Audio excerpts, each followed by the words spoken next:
I will praise thee, O Lord, with my whole heart. I will show forth all thy marvelous works.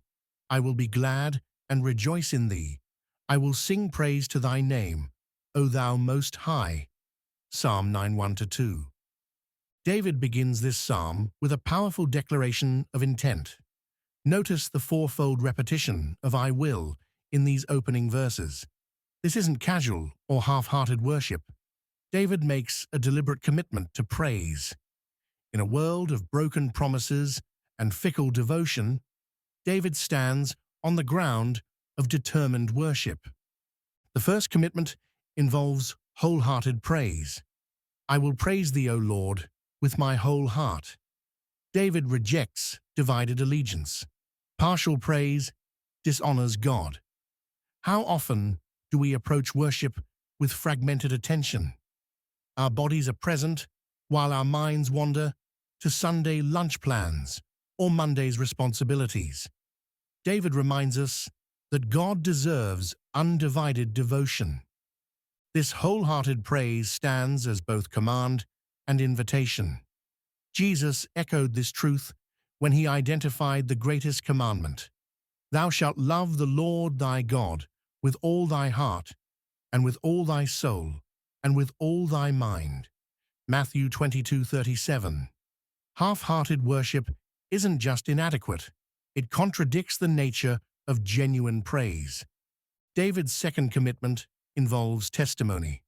I will show forth all thy marvelous works. True worship overflows into witness. Private devotion fuels public declaration. David understands that God's works deserve proclamation. The Hebrew word for marvelous suggests something extraordinary, beyond human capability. David commits to telling others what God has done. For believers today, this challenges our reluctance to speak of God's work in our lives. When God delivers, heals, provides, or transforms, we must show forth these works. Our testimony becomes a form of worship that extends beyond the prayer closet or church walls. The third commitment centers on joy. I will be glad and rejoice in thee. David finds his happiness not in circumstances, but in God. This represents mature faith. Immature believers rejoice in God's gifts. Mature believers rejoice in the giver. David doesn't say, I will rejoice in thy blessings, but rather says, I will rejoice in thee. This distinction matters. When we anchor our joy in circumstances, it rises and falls with life's unpredictability. When we anchor our happiness in God's unchanging character, it remains steady, regardless of external conditions. Paul showed this truth when he wrote from prison, Rejoice in the Lord always. And again, I say, rejoice. Philippians 4:4. David's last commitment involves musical praise. I will sing praise to thy name, O thou Most High. Music expresses worship. It engages both our intellect and emotion. Throughout Scripture, singing appears as a natural response to God's goodness. Moses sang after crossing the Red Sea. Deborah sang after a glorious victory, while Paul and Silas even sang in prison. Notice that David addresses God as Most High. This title emphasizes God's supremacy and sovereignty. David praises not a tribal deity, but the supreme ruler of heaven and earth. This title provides perspective for our worship. We approach not a local deity, but the sovereign Lord who transcends all creation.